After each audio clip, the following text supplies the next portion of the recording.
C'était par un matin d'octobre, lorsque les brumes automnales enveloppaient encore la vaste propriété de Bellecour, que M. Édouard Valmont prit la décision qui changerait le cours de son existence. Il se tenait debout dans son bureau lambrissé de chêne, les mains crispées sur le rebord de la fenêtre, contemplant les jardins qui s'étendaient à perte de vue, et une rage sourde bouillonnait en lui. Son frère cadet, Augustin, venait de partir après avoir lancé ces mots qui résonnaient encore entre les murs capitonnés de soie damassée.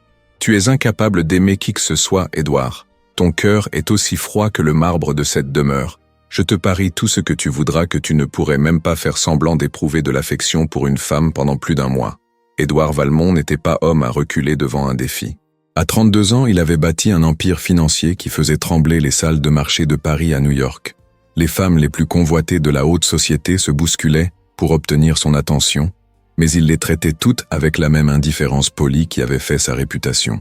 On le disait impénétrable, insensible, presque inhumain dans sa froideur calculée. Cette réputation, il l'avait cultivée avec soin, tel un jardinier façonnant ses haies au cordeau. Pourtant, les paroles d'Augustin avaient touché quelque chose en lui, une fibre qu'il croyait depuis longtemps atrophiée. Le pari fut conclu le soir même, devant notaire. Édouard devait épouser une femme de son choix et maintenir cette union pendant au moins 6 mois, en faisant preuve d'une affection conjugale suffisante pour tromper leur entourage.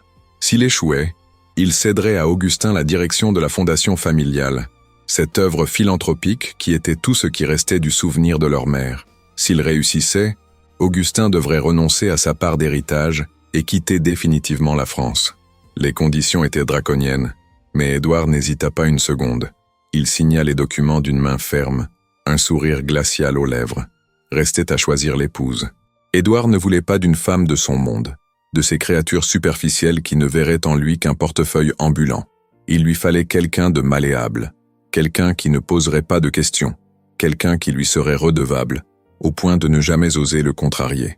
C'est ainsi que son regard se posa sur mademoiselle Céline Moreau, la nouvelle femme de chambre qui avait été engagée 3 semaines auparavant. Il l'avait à peine remarquée jusqu'alors, cette jeune femme discrète qui circulait dans les couloirs de Bellecour comme une ombre silencieuse. Elle avait 24 ans, lui avait rapporté Madame Beaumont, la gouvernante. Elle était orpheline, sans famille, sans attache. Parfait. Édouard fit appeler la gouvernante dans son bureau et lui annonça sa décision avec le même ton qu'il aurait employé pour commander un nouveau costume. Madame Beaumont, habituée aux excentricités de son employeur après 20 ans de service, ne s'y a même pas.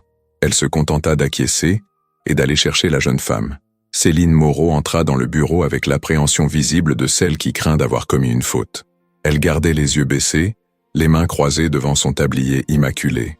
Édouard l'observa avec l'attention d'un collectionneur examinant une pièce rare. Elle était plus grande qu'il ne l'avait cru, avec une silhouette élancée que dissimulait mal l'uniforme austère. Ses cheveux châtains étaient tirés en un chignon sévère, révélant un visage aux traits fins, presque trop délicat. Mais ce qui retint son attention, ce furent ses yeux lorsqu'elle leva enfin le regard vers lui, 2 puits de couleur noisette dans lesquels brillait une intelligence vive, presque farouche. « Mademoiselle Moreau », commença-t-il de sa voix posée qui intimidait les conseils d'administration, « j'ai une proposition à vous faire, une proposition qui peut sembler inhabituelle, mais qui vous sera, je crois, avantageuse. » Il marqua une pause, observant les émotions qui traversaient le visage de la jeune femme comme des nuages sur un lac. « Je vous offre de devenir mon épouse. » Le silence qui suivit fut tel qu'on aurait pu entendre le tic-tac de l'horloge comtoise dans le vestibule. Céline ne broncha pas, mais Édouard vit ses mains se crisper légèrement sur son tablier. Elle ne s'évanouit pas, ne poussa pas de cri, ne manifesta aucune des réactions hystériques auxquelles il s'était à demi attendu.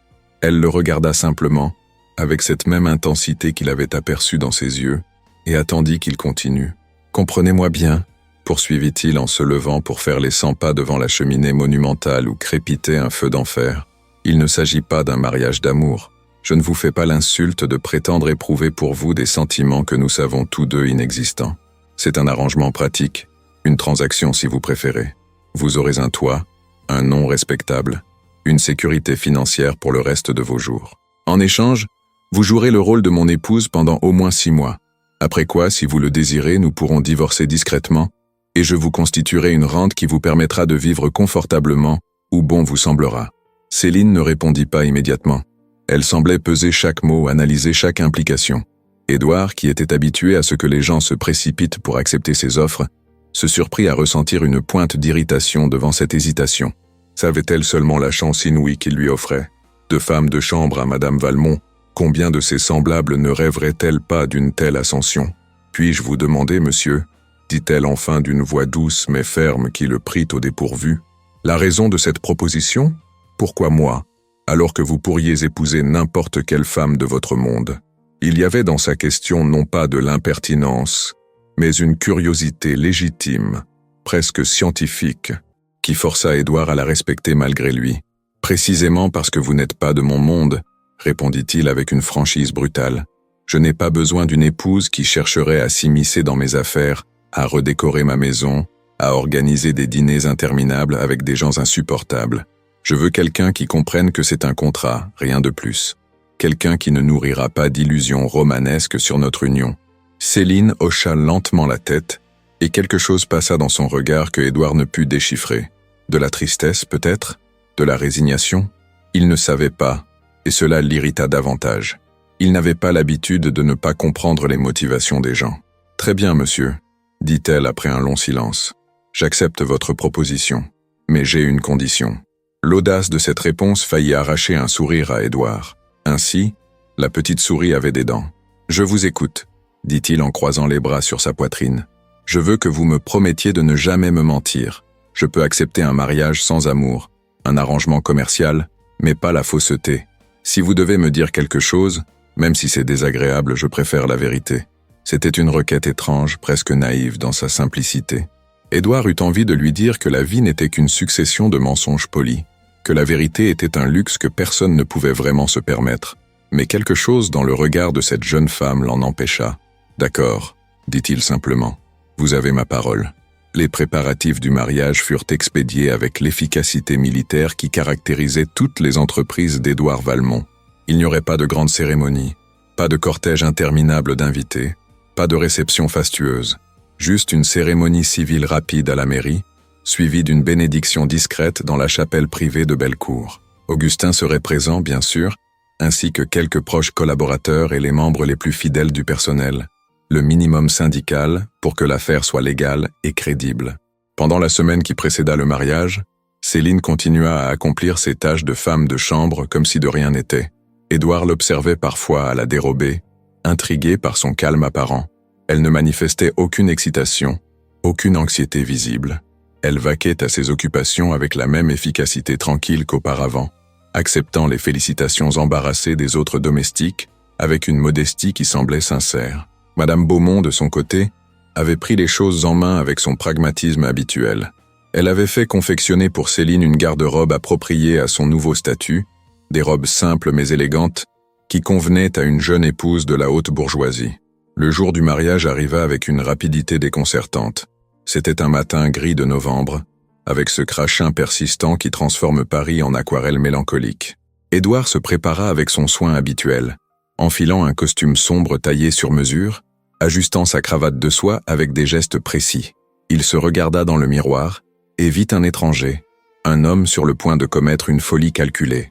Mais il était trop tard pour reculer, et de toute façon, il n'en avait aucune envie. Il allait gagner ce pari, prouver à Augustin et au monde entier qu'Édouard Valmont ne connaissait pas l'échec. La cérémonie à la mairie fut brève, presque expédiée. Le maire, un homme bedonnant qui connaissait bien la famille Valmont, débita les formules rituelles avec un enthousiasme professionnel. Céline se tenait à côté d'Édouard, vêtue d'une robe de soie ivoire d'une simplicité exquise. Madame Beaumont lui avait prêté un voile de dentelle ancienne qui avait appartenu à la mère d'Édouard, un geste qui avait ému la gouvernante aux larmes, bien qu'elle s'efforçât de le cacher. Céline était pâle, mais composée. Lorsque vint le moment d'échanger les consentements, elle prononça son « oui » d'une voix claire qui résonna dans la petite salle. Édouard glissa à son doigt une alliance en platine, ornée d'un seul diamant, sobre et élégante. C'était un bijou de famille, celui-là même que sa grand-mère avait porté pendant 60 ans. Il avait hésité à l'utiliser, mais finalement, l'aspect pratique l'avait emporté. Pourquoi dépenser de l'argent pour un nouveau bijou alors qu'il en avait un parfait sous la main? Lorsque les lèvres de Céline effleurèrent la pierre précieuse, il crut voir une ombre traverser son visage, mais ce devait être un effet de la lumière blafarde qui filtrait à travers les hautes fenêtres. La bénédiction à la chapelle fut encore plus rapide. Le vieux père Dominique, qui connaissait Édouard depuis son enfance, avait accepté de célébrer une courte cérémonie, malgré ses réserves évidentes sur les circonstances du mariage. Il prononça les prières traditionnelles, avec une gravité qui contrastait avec le caractère presque furtif de l'événement. Augustin se tenait au fond de la chapelle, les bras croisés, un sourire narquois aux lèvres. Il était convaincu que son frère échouerait, que cette mascarade s'effondrerait sous le poids de sa propre absurdité. Édouard lui lança un regard froid et déterminé. Il lui montrerait. Après la cérémonie, un déjeuner fut servi dans la grande salle à manger de Bellecour. C'était un repas somptueux, préparé par le chef avec tout le talent dont il était capable. Mais l'atmosphère était tendue, presque funèbre. Les convives mangeaient en silence, échangeant de temps à autre des remarques polies sur la qualité du vin ou la tendreté du gibier. Céline touchait à peine à son assiette. Elle était assise à la droite d'Édouard, droite comme un i, les mains posées sur ses genoux. Il remarqua qu'elle tremblait légèrement, un tremblement presque imperceptible qui trahissait enfin une faille dans son calme apparent. Augustin, qui avait bu plus que de raison, se leva pour porter un toast. « Ah, mon frère », dit-il en levant son verre avec un geste théâtral, qui a toujours su transformer les affaires les plus improbables en succès retentissants. Puisse ce mariage être aussi fructueux que ses investissements à la bourse. Il y avait dans ces mots un venin à peine masqué que tout le monde perçut. Céline rougit violemment, mais ne dit rien.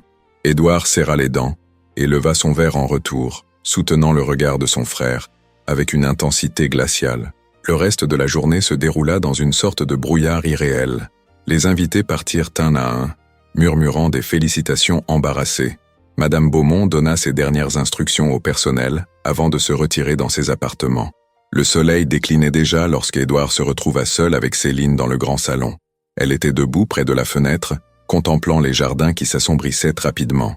La lumière du crépuscule caressait son profil, révélant la finesse de ses traits et la courbe gracieuse de son cou. Pour la première fois, Édouard la vit vraiment, non plus comme une pièce sur un échiquier, mais comme une personne, une femme avec ses propres pensées, ses propres peurs. « Vous devez être fatigué », dit-il en s'approchant d'elle. Sa voix sonnait étrangement formelle à ses propres oreilles. « Madame Beaumont a fait préparer la chambre bleue pour vous. C'est la plus belle de la maison après la suite principale. » Il marqua une pause, cherchant ses mots. « Nous avons des chambres séparées, naturellement.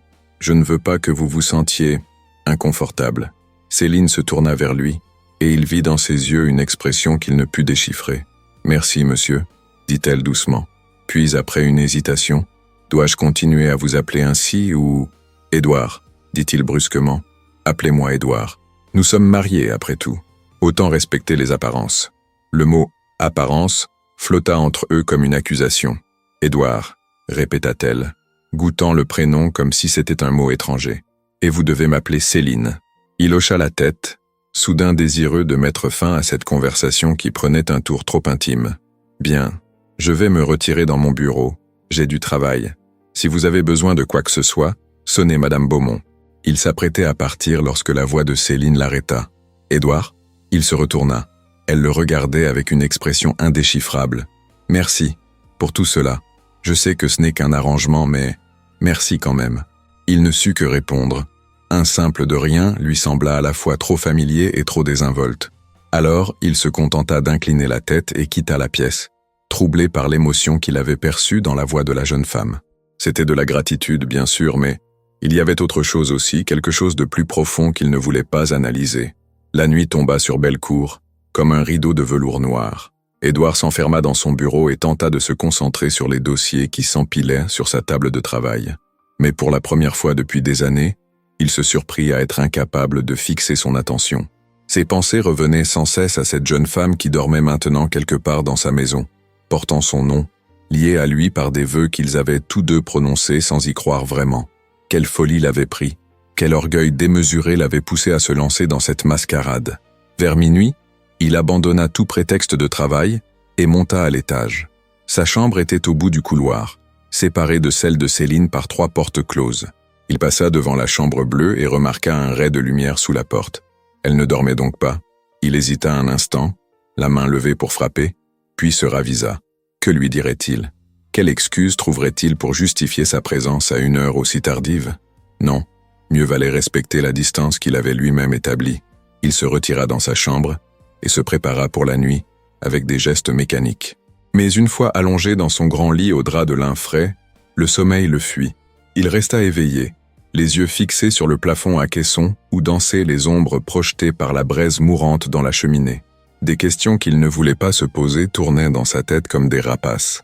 Que pensait Céline en ce moment même? Regrettait-elle déjà sa décision? Se sentait-elle prisonnière, vendue comme ces héroïnes de romans dont sa mère était si friande autrefois? Et lui, que ressentait-il vraiment? Du triomphe d'avoir relevé le défi d'Augustin? De la satisfaction d'avoir conclu une transaction avantageuse? Ou quelque chose d'autre, quelque chose qu'il refusait de nommer, une émotion trouble et dérangeante qui ressemblait dangereusement à de la culpabilité?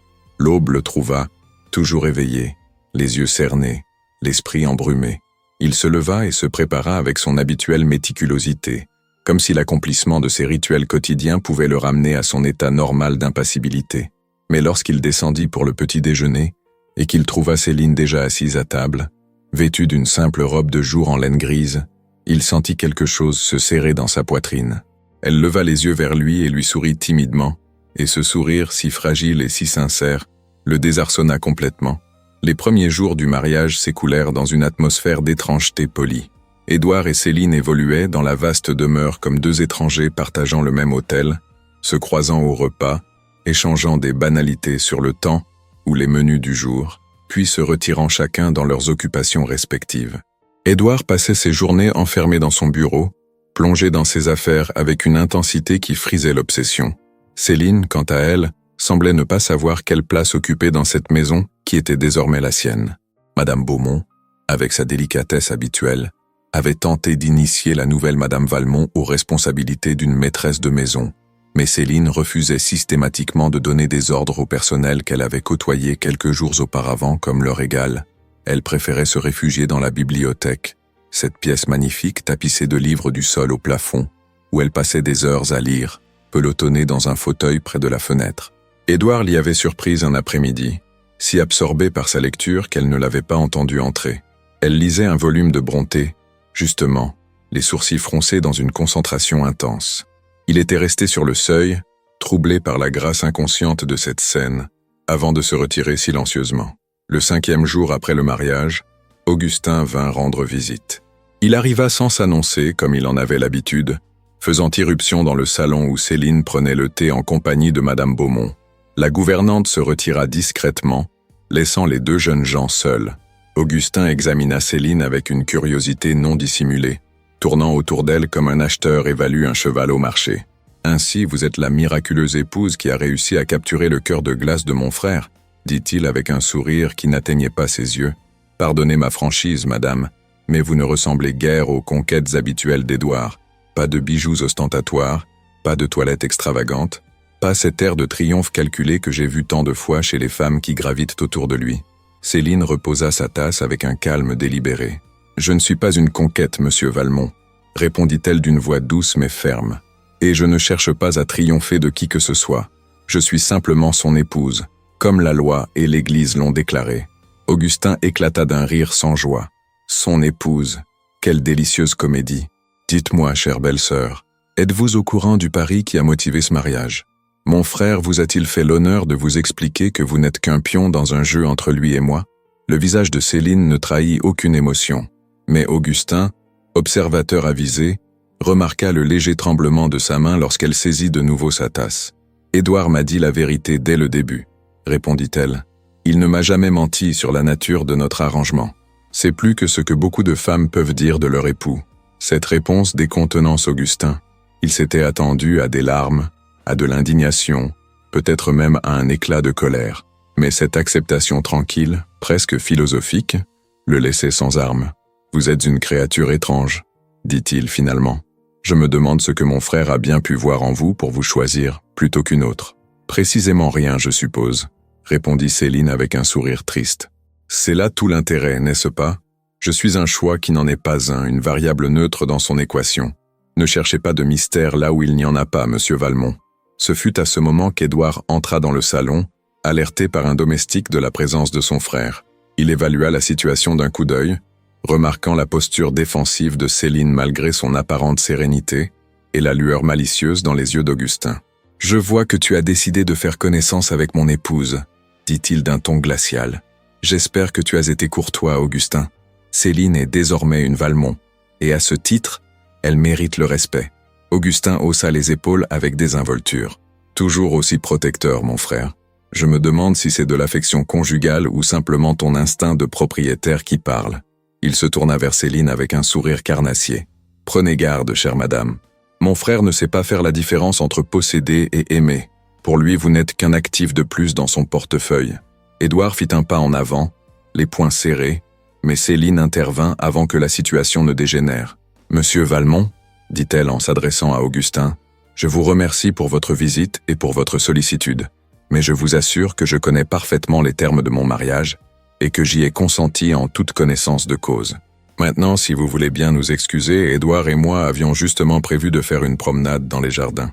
C'était un mensonge éhonté, aucune promenade n'ayant été prévue, mais Céline le débita avec une telle assurance qu'Augustin n'eut d'autre choix que de s'incliner. Il prit congé avec une politesse exagérée, lançant un dernier regard entendu à son frère, avant de quitter la pièce. Dès qu'il fut parti, le silence retomba, lourd et embarrassant. « Je suis désolé, » dit finalement Édouard. « Mon frère peut se montrer déplaisant. Il n'aurait pas dû vous importuner ainsi. » Céline secoua la tête. « Il n'a fait que dire la vérité après tout. Je suis effectivement un pion dans votre jeu. Ce n'est pas grave d'Édouard. J'ai accepté cette situation les yeux ouverts. » Elle se leva et lissa sa robe d'un geste las. « Mais puisque j'ai menti en prétextant une promenade, autant la faire réellement, qu'en dites-vous? Le temps est clément, et je commence à me sentir prisonnière entre ces murs. » Édouard acquiesça, surpris par cette initiative.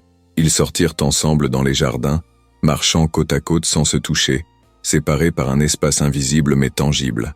L'automne avait paré les arbres de couleurs flamboyantes, et le soleil déclinant jetait sur toute chose une lumière dorée et mélancolique. Céline marchait lentement, s'arrêtant parfois pour observer un détail. Une feuille particulièrement belle, un oiseau perché sur une branche. Édouard l'observait à la dérobée, intrigué par cette capacité qu'elle avait de trouver de l'émerveillement dans les choses simples. « Vous aimez lire », dit-il soudain, rompant le silence. Ce n'était pas une question, mais une constatation. « Je vous ai vu dans la bibliothèque. Vous lisez Charlotte Brontë. » Céline se tourna vers lui, surprise qu'il l'ait remarqué. « Oui, dit-elle.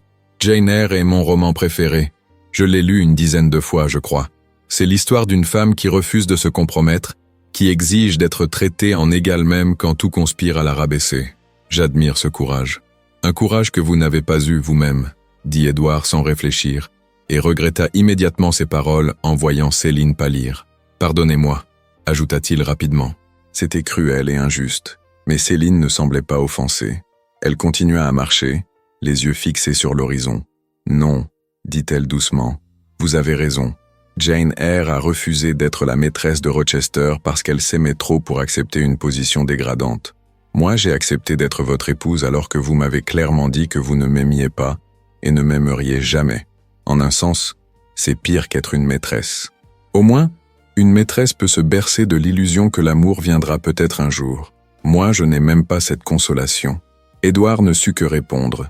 La franchise brutale de Céline le désarmait complètement. Il avait l'habitude des femmes qui mentaient, qui dissimulaient leurs véritables sentiments derrière des sourires et des minauderies. Mais Céline était d'une honnêteté presque douloureuse, comme si elle avait décidé que puisque ce mariage était dénué de prétentions romanesques, autant se dispenser aussi des conventions sociales. « Pourquoi avez-vous accepté alors ?» demanda-t-il, réalisant qu'il n'avait jamais vraiment posé la question. « Vous auriez pu refuser. Je ne vous aurais pas mise à la porte. J'aurais trouvé quelqu'un d'autre. » Céline s'arrêta près d'un banc de pierre et s'assit, invitant Édouard à faire de même. Elle resta silencieuse un long moment, les mains croisées sur ses genoux, le regard perdu dans le lointain. Quand elle parla enfin, sa voix était si basse qu'il dut se pencher pour l'entendre. « Parce que j'avais peur », dit-elle simplement. « Peur de redevenir ce que j'étais avant de trouver cette place à Bellecour. Une orpheline sans ressources, sans avenir, ballottée de foyer en foyer, de situation précaire en situation précaire. Vous m'offriez la sécurité, un nom, une protection. Comment aurais-je pu refuser? Je sais que ce n'est pas glorieux, que ce n'est pas l'abnégation héroïque de Jane Eyre, mais j'ai fait ce que je pensais être le mieux pour ma survie. Peut-être suis-je lâche, après tout. » Édouard sentit quelque chose se briser en lui, une barrière qu'il avait soigneusement érigée. Il avait voulu voir Céline comme une simple pièce sur son échiquier, un moyen pour une fin. Mais là, assis à côté d'elle dans la lumière déclinante, il réalisait qu'elle était une personne à part entière, avec ses peurs, ses espoirs, ses blessures. Et lui, dans son arrogance, l'avait utilisée sans se soucier de ce qu'elle pouvait ressentir. « Vous n'êtes pas lâche », dit-il d'une voix rauque qu'il reconnut à peine. « Vous êtes pragmatique, c'est une qualité que j'apprécie, et pour ce que cela vaut, je vous promets que vous ne regretterez pas votre décision. Vous aurez tout ce dont vous avez besoin, tout ce que vous désirez. Je tiendrai ma parole. » Céline tourna la tête vers lui et lui sourit, un vrai sourire cette fois, qui illumina son visage. « Je sais que vous tiendrez parole, Édouard. C'est le genre d'homme que vous êtes, froid peut-être, distant certainement, mais honnête à votre manière. C'est déjà beaucoup. » Ils restèrent assis là pendant encore quelques minutes, dans un silence qui n'était plus aussi pesant qu'auparavant. Quelque chose avait changé entre eux, un début de compréhension mutuelle qui n'était pas de l'amour, certes, mais qui ressemblait à du respect. Lorsqu'ils rentrèrent à la maison, la nuit était tombée, et les lumières de Bellecour brillaient dans l'obscurité comme une constellation terrestre. Les jours suivants virent s'établir une nouvelle routine. Édouard et Céline prenèrent leur repas ensemble, conversant de sujets neutres, évitant soigneusement tout ce qui aurait pu raviver l'embarras de leur situation. Céline avait fini par accepter son rôle de maîtresse de maison, gérant les affaires domestiques avec une efficacité discrète qui impressionnait même Madame Beaumont. Elle s'occupait de la correspondance, supervisait les menus, recevait les fournisseurs, toutes choses qu'Édouard avait toujours déléguées à sa gouvernante.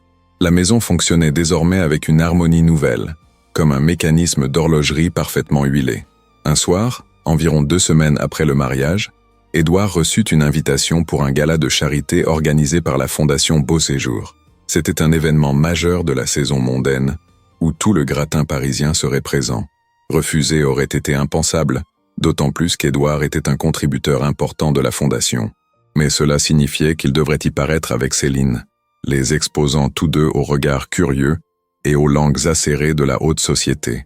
Il aborda le sujet au dîner, avec une certaine appréhension qu'il s'efforça de dissimuler. « Nous avons reçu une invitation pour le gala Beau Séjour samedi prochain », dit-il en coupant son rôti avec une précision chirurgicale. « Je pense qu'il serait approprié que nous y allions ensemble. Ce sera votre première apparition officielle en tant que Madame Valmont. » Céline pâlit légèrement mais acquiesça. « Bien sûr, je comprends que ce soit nécessaire pour maintenir les apparences. » Elle marqua une pause, puis ajouta avec un petit sourire nerveux. « Mais je dois vous avouer que je n'ai aucune expérience de ce genre d'événement. Je risque de vous faire honte. »« Ne dites pas de sottises, » répliqua Édouard avec plus de véhémence qu'il ne l'aurait voulu. « Vous ne me ferez pas honte. Vous êtes intelligente, éduquée, et vous avez plus de dignité naturelle que la plupart des femmes qui fréquentent ces soirées. » Il réalisa avec surprise qu'il pensait vraiment ce qu'il disait. « Madame Beaumont vous accompagnera chez la couturière demain. Il vous faut une tenue appropriée. » Le jour du gala arriva avec une rapidité alarmante. Céline passa l'après-midi en préparatifs, aidée par Madame Beaumont et une coiffeuse venue spécialement pour l'occasion. Édouard, lui, s'habilla avec son efficacité habituelle, enfilant son smoking noir et ajustant son nœud papillon avec des gestes automatiques. Il était nerveux, ce qui était inhabituel pour lui. Il avait affronté des conseils d'administration hostiles, négocié des contrats de millions d'euros, joué son empire sur un coup de dé à la bourse. Mais l'idée de présenter Céline à la société parisienne le remplissait d'une anxiété qu'il ne comprenait pas entièrement. Lorsqu'il la vit descendre le grand escalier, il sentit son souffle se bloquer dans sa poitrine. La couturière avait fait des merveilles. Céline portait une robe de soie bleu nuit qui épousait sa silhouette avec une élégance discrète. Ses cheveux étaient relevés en un chignon sophistiqué d'où s'échappaient à quelques mèches qui encadraient son visage. Elle portait les perles de la famille Valmont, un collier de 3 rangs, qui avait appartenu à sa grand-mère. L'effet était saisissant. Elle n'était plus la petite femme de chambre effacée qu'il avait épousée par calcul. Elle était une dame, une véritable Madame Valmont. « Vous êtes magnifique », dit-il, et ces mots qui auraient dû être une simple politesse sonnèrent à ses propres oreilles comme une révélation sincère. Céline rougit légèrement, ce qui ne fit qu'accroître sa beauté. « Merci », murmura-t-elle. « J'espère être à la hauteur de ce que l'on attend de moi. » Le trajet en voiture jusqu'au lieu de la réception se fit dans un silence tendu. Céline serrait son petit sac du soir si fort que ses jointures étaient blanches. Édouard remarqua ce détail, et dans un geste impulsif qui le surprit lui-même, posa sa main sur celle de Céline. « Tout ira bien, dit-il doucement. Restez près de moi et laissez-moi gérer les introductions. Ces gens sont des requins, mais ils respectent la force. Montrez-vous confiante, même si vous ne l'êtes pas. » Céline hocha la tête et serra brièvement sa main en retour. Ce contact, aussi bref fut-il, envoya une onde étrange à travers le corps d'Édouard, une chaleur qui n'avait rien à voir avec la température de la voiture. Il retira sa main, troublé par sa propre réaction. La salle de réception de l'hôtel Beau Séjour était un spectacle de magnificence. Des lustres de cristal projetaient une lumière dorée sur les invités parés de leurs plus beaux atours. Des serveurs circulaient avec des plateaux de champagne et de petits fours délicats. Un orchestre jouait en sourdine dans un coin de la salle. Tout respirait l'opulence et le privilège. Lorsqu'Édouard et Céline firent leur entrée, un silence relatif se fit dans la salle. Les têtes se tournèrent, les murmures commencèrent. On savait qu'Édouard Valmont s'était marié, bien sûr. La nouvelle avait circulé avec la rapidité de l'éclair dans les cercles mondains. Mais peu de gens avaient eu l'occasion de rencontrer la mystérieuse épouse, et la curiosité était à son comble. Édouard guida Céline à travers la foule, avec une assurance protectrice, s'arrêtant ici et là pour présenter sa femme à diverses connaissances. Céline se comportait admirablement bien, répondant aux questions avec grâce, souriant poliment, ne laissant rien paraître de sa nervosité. Elle avait cette qualité rare de savoir écouter vraiment les gens, et bientôt Édouard remarqua que plusieurs femmes, habituellement hautaines, semblaient charmées par sa nouvelle épouse. Ce fut Madame de Montclair, une amie de longue date de la famille Valmont, qui porta le premier coup. C'était une femme dans la soixantaine, à la langue acérée et au regard perçant qui ne manquait jamais rien. Elle intercepta le couple près du buffet et examina Céline de la tête aux pieds avec une franchise brutale. « Ainsi, voici la jeune femme qui a réussi à capturer notre insaisissable Édouard, » dit-elle avec un sourire qui ressemblait plus à une grimace. « Pardonnez-moi, ma chère, mais vous ne ressemblez guère aux conquêtes habituelles de notre ami. Où donc vous a-t-il déniché?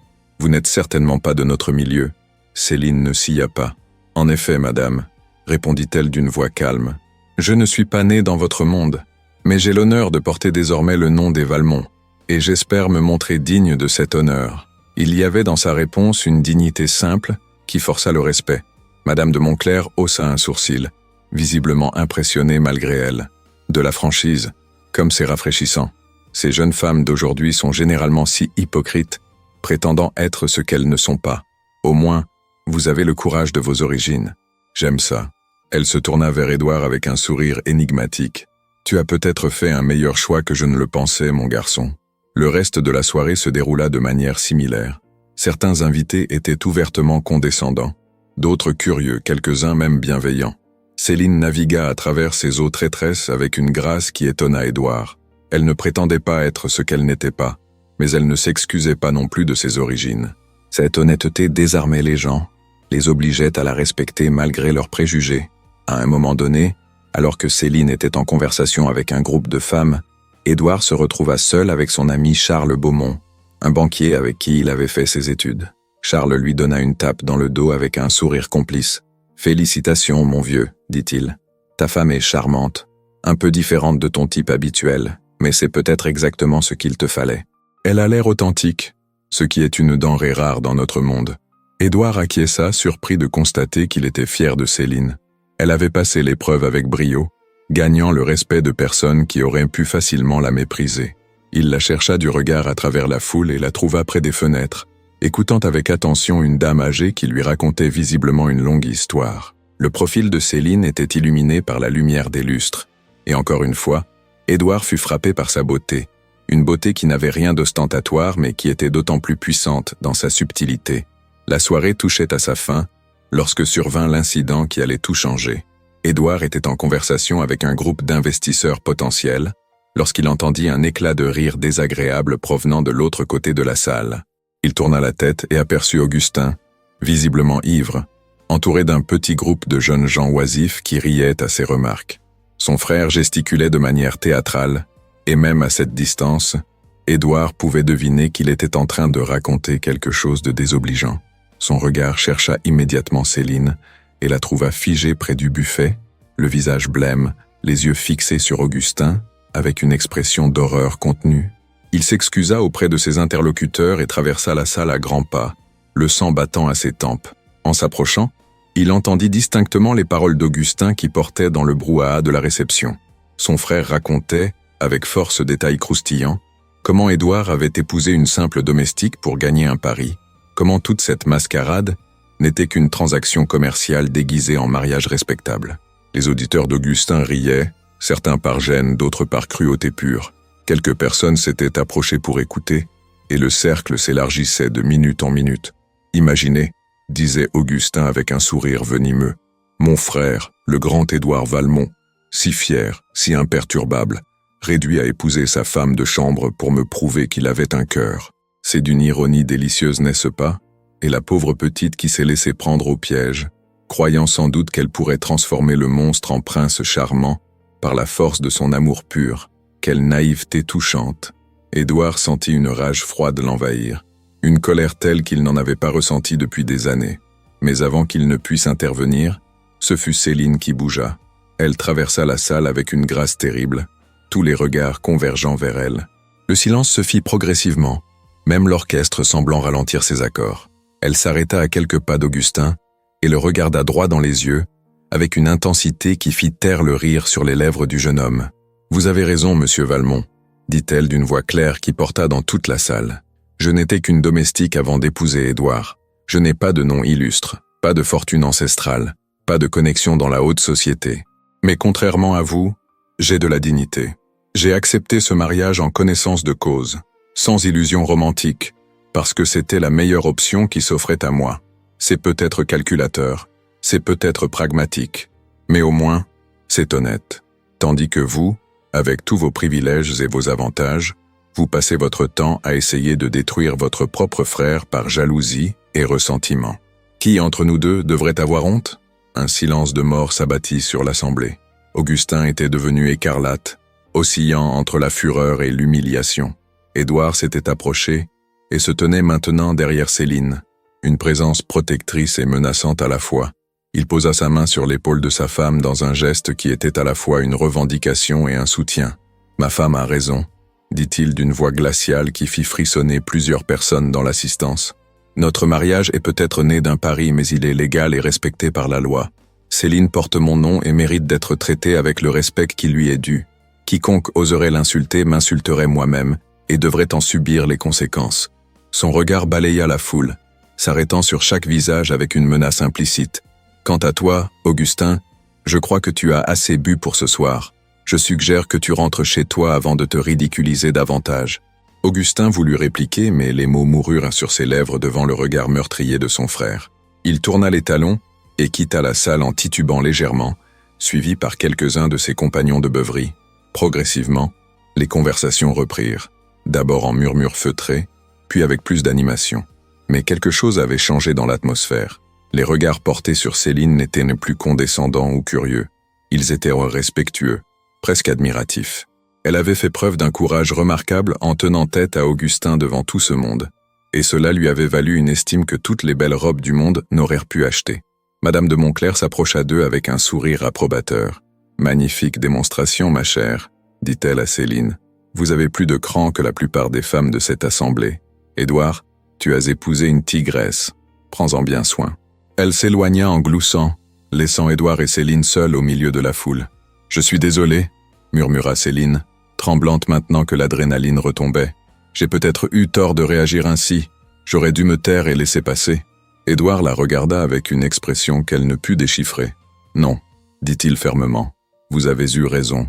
Augustin méritait d'être remis à sa place, et vous l'avez fait avec une élégance que je n'aurais jamais pu égaler. Je suis fier de vous, Céline. » Ces mots, prononcés avec une sincérité manifeste, touchèrent Céline au cœur. Ses yeux se remplirent de larmes qu'elle réprima héroïquement. « Merci », chuchota-t-elle. « Cela signifie beaucoup pour moi. » Ils quittèrent la réception peu après, n'ayant plus le cœur à faire bonne figure. Le trajet du retour se fit dans un silence différent de celui de l'aller. Ce n'était plus un silence de tension, mais plutôt une sorte de compréhension mutuelle, comme si l'incident avait créé entre eux un lien qui n'existait pas auparavant. Édouard ne pouvait détacher ses pensées de la scène qu'il avait vue, de cette petite femme fragile tenant tête à son frère avec un courage de lionne. Quelque chose en lui s'était réveillé, quelque chose qu'il avait cru mort depuis longtemps. Lorsqu'ils arrivèrent à Bellecour, il était près de minuit. Les domestiques dormaient déjà, et la maison était plongée dans le silence. Édouard raccompagna Céline jusqu'à la porte de sa chambre, un geste de courtoisie qu'il n'avait jamais fait auparavant. Ils se tinrent là, dans le couloir faiblement éclairé par les appliques murales, sans savoir quoi dire. L'air entre eux vibrait d'une tension nouvelle, pas désagréable mais déconcertante. « Bonne nuit, Céline », dit finalement Édouard. « Et encore une fois, merci pour ce soir.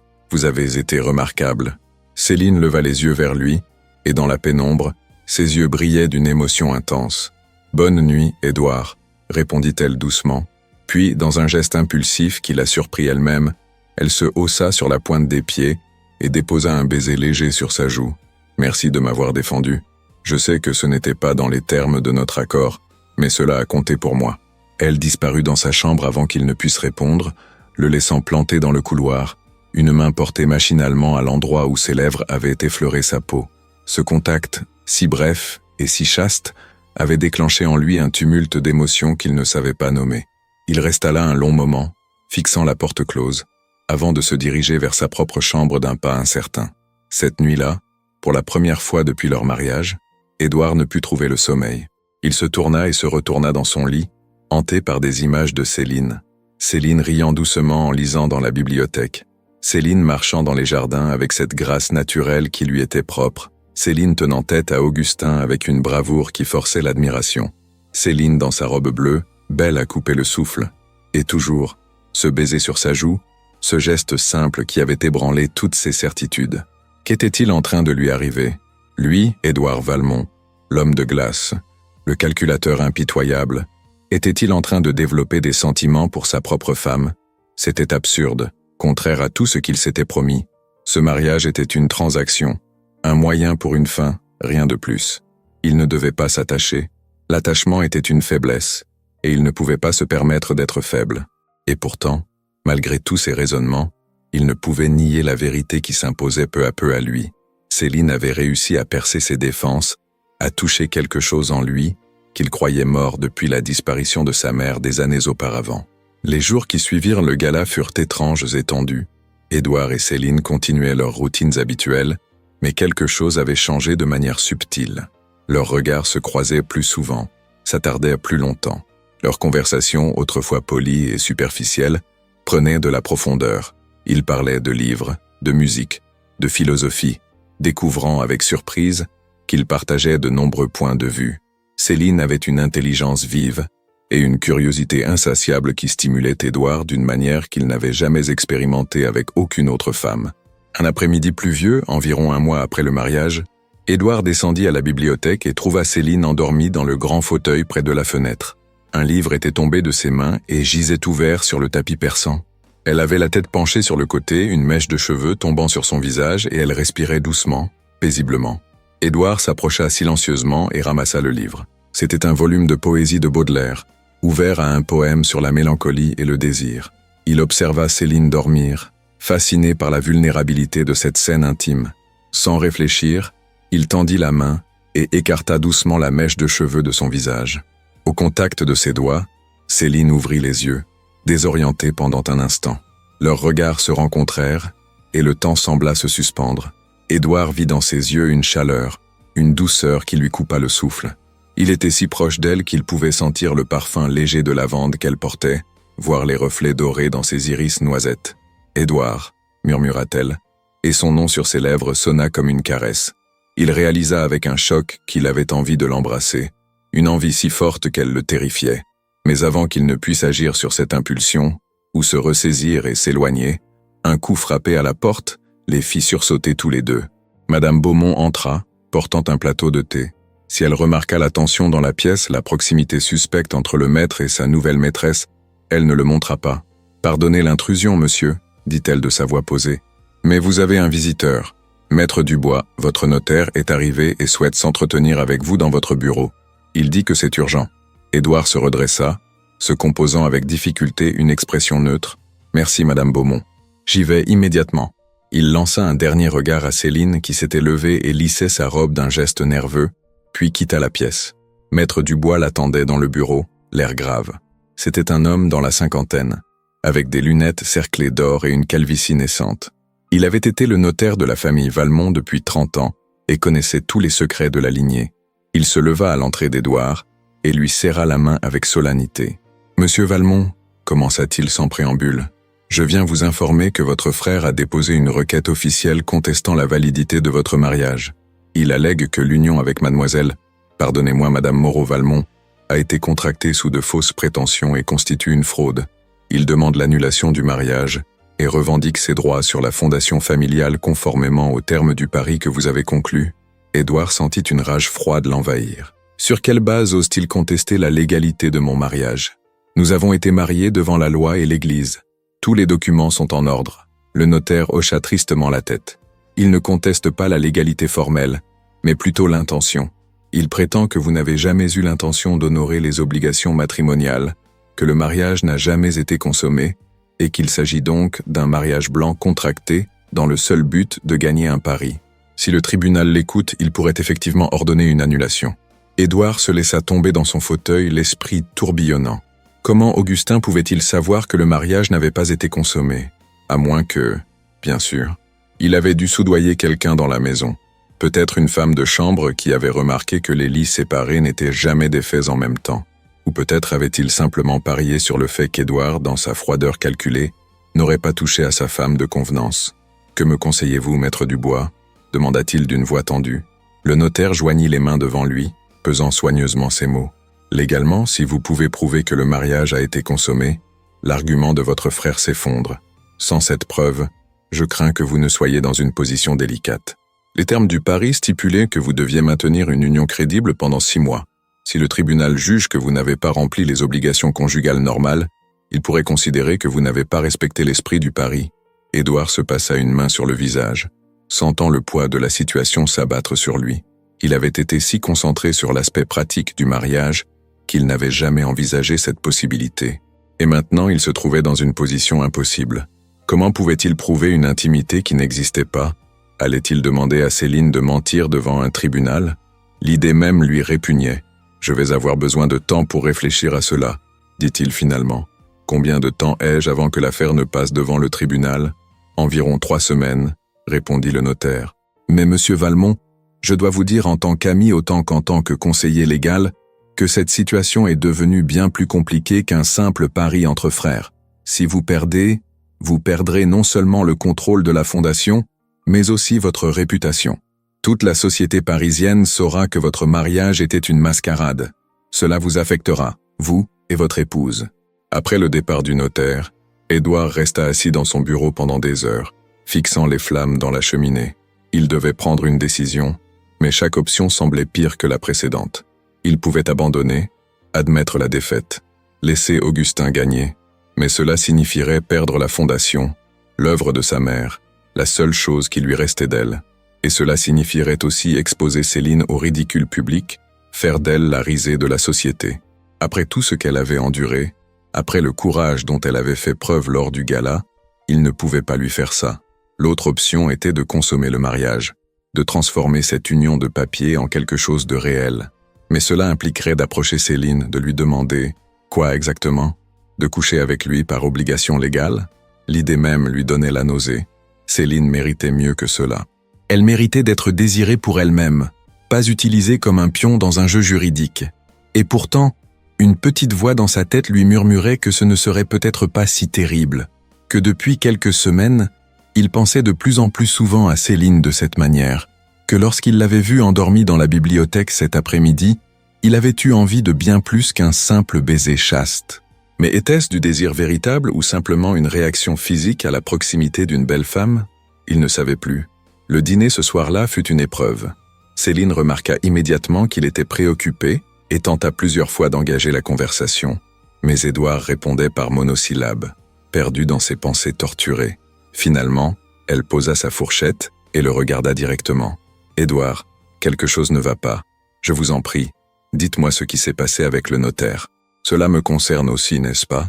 Il leva les yeux vers elle et vit dans son regard une telle sincérité, une telle volonté de partager ses fardeaux, qu'il sentit quelque chose céder en lui. Elle avait raison. C'était aussi son problème. Elle avait le droit de savoir, et n'avait-il pas promis de toujours lui dire la vérité? Édouard prit une longue inspiration et commença à expliquer la situation.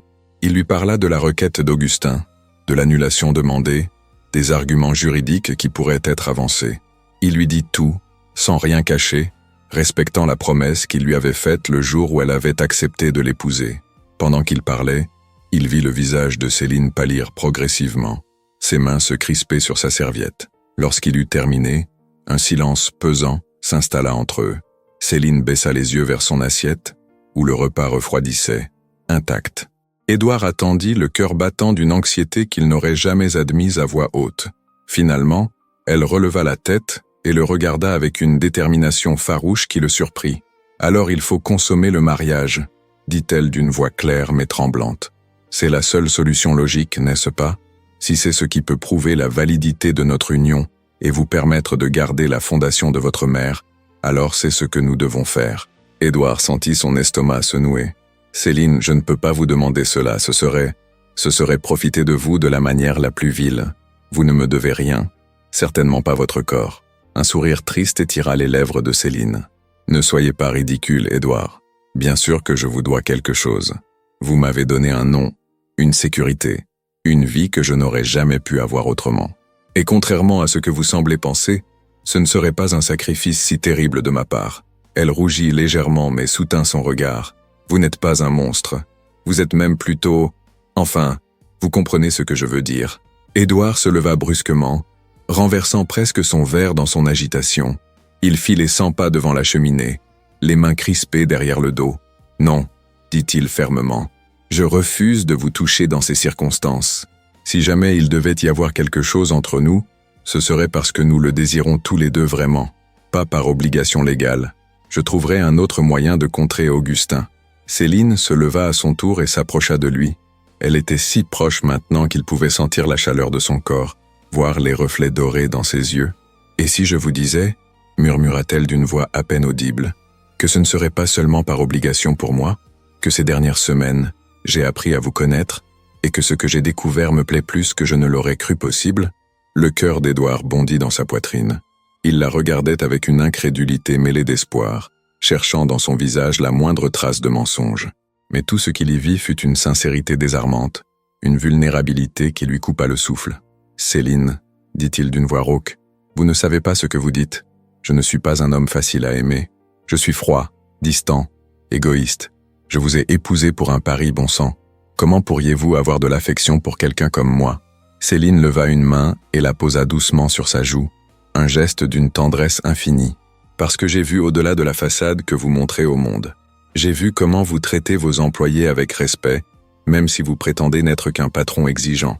J'ai vu comment vous visitez discrètement la fondation de votre mère chaque semaine, distribuant de l'argent aux nécessiteux sans jamais chercher la reconnaissance. J'ai vu comment vous m'avez défendu lors du gala, comment vous avez été fier de moi alors que je ne suis rien. Vous n'êtes pas aussi froid que vous voulez le croire, Édouard Valmont. Vous avez simplement peur de laisser quelqu'un vous voir tel que vous êtes vraiment. » Ces mots brisèrent quelque chose en Édouard, une digue qu'il avait soigneusement construite pendant des années. Il saisit la main de Céline, la pressant contre sa joue, puis la retourna pour déposer un baiser dans sa paume. « Et vous, » dit-il d'une voix chargée d'émotion, « vous êtes la personne la plus courageuse que je connaisse. Vous m'avez épousé sans garantie, vous avez affronté la haute société avec une dignité qui les a tous désarmés, et maintenant vous m'offrez votre confiance alors que je ne l'ai pas méritée. Je ne sais pas ce que j'ai fait pour avoir cette chance, mais je vous promets que si vous me laissez vous aimer, je passerai le reste de ma vie à essayer d'être digne de vous. » Céline sentit les larmes monter à ses yeux. « Vous parlez d'amour, » chuchota-t-elle. « Est-ce vraiment ce que vous ressentez ?» Édouard la prit dans ses bras, l'attirant contre lui avec une urgence qui trahissait la profondeur de ses émotions. « Je ne sais pas quand c'est arrivé, » admit-il contre ses cheveux. « Peut-être quand je vous ai vu tenir tête à Augustin, ou peut-être avant quand je vous observais lire dans la bibliothèque, si absorbé que vous ne remarquiez même pas ma présence. Mais oui, Céline, je vous aime. Dieu m'aide, je vous aime alors que je ne voulais aimer personne. » Céline leva son visage vers le sien, et il vit dans ses yeux un reflet de ses propres sentiments. « Alors embrassez-moi, » dit-elle simplement. « Embrassez-moi parce que vous le voulez, pas parce que vous le devez. » Édouard n'eut pas besoin d'une deuxième invitation. Il captura ses lèvres dans un baiser qui était à la fois tendre et passionné, exprimant toutes les émotions qu'il avait refoulées pendant des semaines.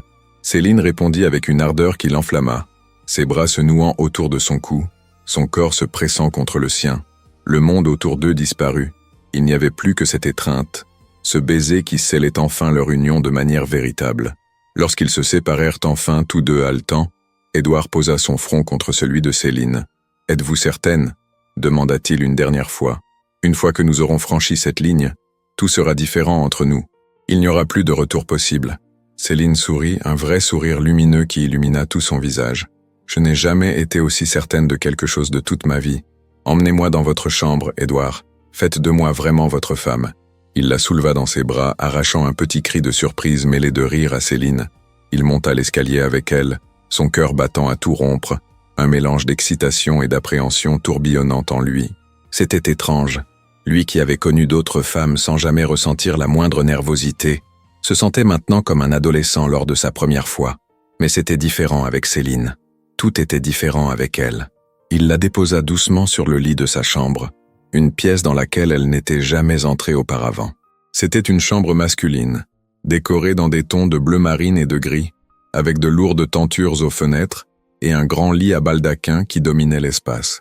Céline regarda autour d'elle avec curiosité, puis reporta son attention sur Édouard, qui était resté debout près du lit, soudain incertain de la manière de procéder. « Viens », dit-elle doucement, en lui tendant la main. « Ne me fais pas attendre, mon époux. » Ce fut cette invitation simple, prononcée avec une confiance tranquille, qui dissipa les dernières hésitations d'Édouard. Il s'allongea à côté d'elle et l'attira dans ses bras, reprenant où leur baiser s'était arrêté.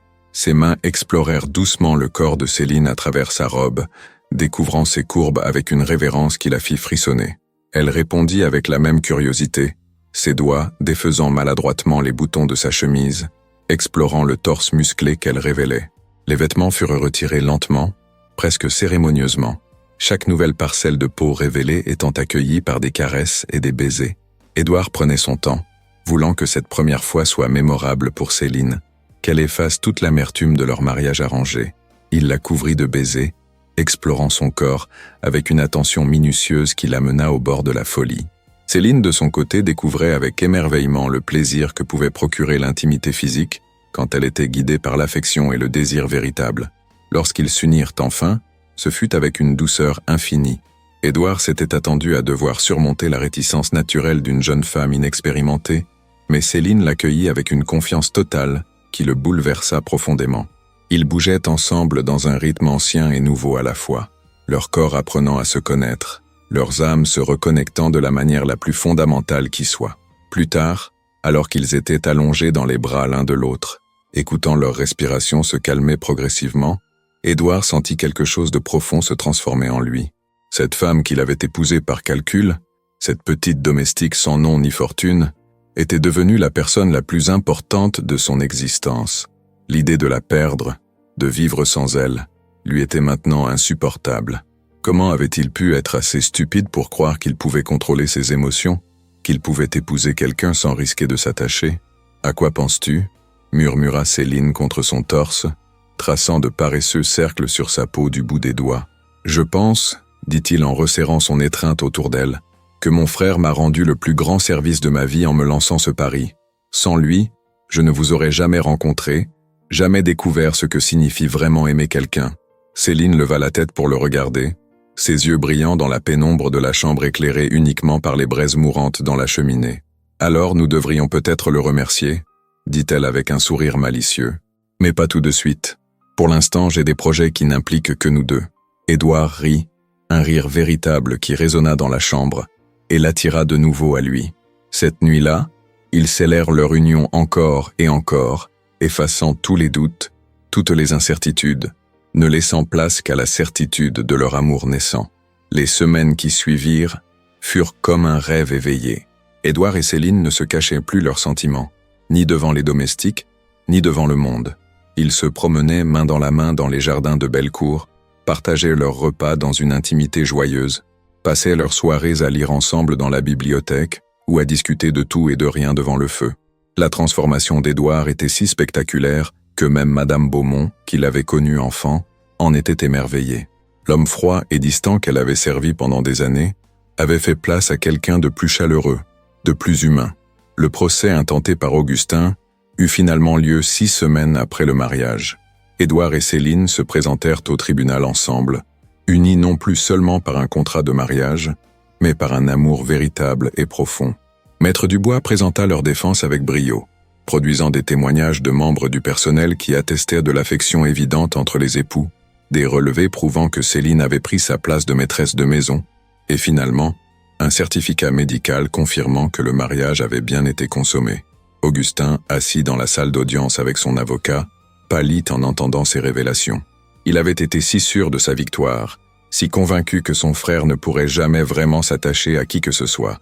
Voir Édouard et Céline assis côte à côte, leurs mains entrelacées, s'échangeant des regards chargés d'une tendresse manifeste, fut pour lui comme une gifle. Le juge, un homme âgé à l'air sévère, examina toutes les preuves avec attention avant de rendre son verdict. « Monsieur Augustin Valmont, déclara-t-il d'une voix solennelle, votre requête en annulation est rejetée. Il est évident pour cette cour que le mariage entre monsieur Édouard Valmont et madame Céline Moreau-Valmont est non seulement légal, mais également authentique. Les circonstances initiales de cette union peuvent avoir été inhabituelles, mais il est clair que les deux parties ont depuis développé une affection conjugale véritable. De plus, la Cour désapprouve fermement votre tentative d'instrumentaliser le système judiciaire pour régler des différends familiaux. L'affaire est close. Le coup de marteau résonna comme un glas dans la salle. Augustin quitta le tribunal sans un regard pour son frère, la défaite écrite sur chaque ligne de son visage. Édouard, lui, se tourna vers Céline et l'embrassa devant tout le monde. Un baiser qui scella non seulement leur victoire légale, mais aussi leur triomphe émotionnel. Ce soir-là, ils organisèrent un dîner intime à Bellecour pour célébrer. Seuls quelques proches amis étaient présents, dont Madame de Montclair qui leva son verre avec un sourire approbateur. « À Édouard et Céline, déclara-t-elle, qui ont prouvé que même les mariages les plus improbables peuvent devenir des histoires d'amour véritables. Puissiez-vous être aussi heureux dans 50 ans que vous l'êtes aujourd'hui. » Plus tard dans la soirée, alors que les invités étaient repartis et que la maison était retombée dans le silence, Édouard et Céline se retrouvèrent dans leur chambre, désormais vraiment partagée. Céline avait officiellement quitté la chambre bleue pour s'installer dans les appartements d'Édouard, et voir ses affaires mêlées aux siennes remplissait le jeune homme d'une satisfaction profonde. « Alors, dit Céline en se blottissant contre lui dans leur lit, tu as gagné ton pari. La fondation reste sous ton contrôle. Augustin est vaincu. Et tu as prouvé que tu pouvais maintenir un mariage pendant 6 mois. Félicitations. » Édouard la serra plus fort contre lui. « J'ai gagné bien plus qu'un simple pari, dit-il avec ferveur. J'ai gagné une femme extraordinaire, un amour que je ne croyais pas possible, et une raison de rentrer chez moi chaque soir. Tout le reste n'est que détail. » Céline se redressa sur un coude pour le regarder dans les yeux. « Je t'aime, Édouard Valmont. Je crois que je t'aime depuis le jour où tu m'as défendu contre ton frère lors du gala. C'est à ce moment-là que j'ai compris que sous ta carapace de glace se cachait un homme capable d'une loyauté et d'une tendresse immense.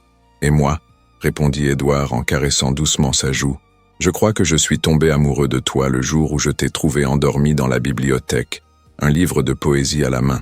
Tu avais l'air si paisible, si belle, et j'ai réalisé que je ne voulais plus jamais vivre sans cette image dans ma vie. Ils s'embrassèrent avec toute la passion et la tendresse qui caractérisaient maintenant leur relation. Ce qui avait commencé comme une transaction froide et calculée s'était transformé en quelque chose de précieux et d'irremplaçable. Édouard, qui avait cru ne jamais pouvoir aimer, avait découvert que l'amour était la seule chose qui valait vraiment la peine dans la vie. Et Céline, qui avait accepté un mariage sans amour par peur de l'avenir, avait trouvé un bonheur qu'elle n'aurait jamais osé espérer. Quelques mois plus tard, Augustin vint présenter ses excuses. Il était sobre, humble, visiblement transformé par sa défaite et par la réflexion qu'elle avait entraînée. Édouard le reçut dans son bureau, Céline à ses côtés, et écouta en silence tandis que son frère reconnaissait ses torts. « J'étais jaloux, » admit Augustin. « Jaloux de ton succès, de ta force, de tout ce que tu as accompli. Je voulais te faire mal, te voir échouer, prouver que tu n'étais pas aussi parfait que tout le monde le croyait. Mais en voyant ton mariage avec Céline, j'ai compris quelque chose. Tu as toujours eu un cœur, Édouard. Tu l'avais simplement caché si profondément que personne ne pouvait le voir. Sauf elle. » Il regarda Céline avec respect. « Vous avez fait pour mon frère ce que personne d'autre n'aurait pu faire. Vous l'avez rendu humain à nouveau. Pour cela, je vous suis reconnaissant. » Céline se leva et s'approcha d'Augustin. « Nous vous pardonnons, » dit-elle simplement. « Mais seulement si vous promettez de ne plus jamais laisser la jalousie empoisonner votre cœur. La vie est trop courte pour de telles amertumes. » Augustin hocha la tête. les yeux brillants de larmes non versées. « Je promets. » Il se tourna vers Édouard. « Frère ?» Édouard se leva et, après une brève hésitation, étreignit son cadet. « Nous repartons à zéro, dit-il. Mais à une condition. Tu travailleras avec moi à la fondation. Il est temps que tu trouves un but dans ta vie, quelque chose de plus noble que les paris et les vengeances. » Les années qui suivirent furent les plus heureuses de la vie d'Édouard.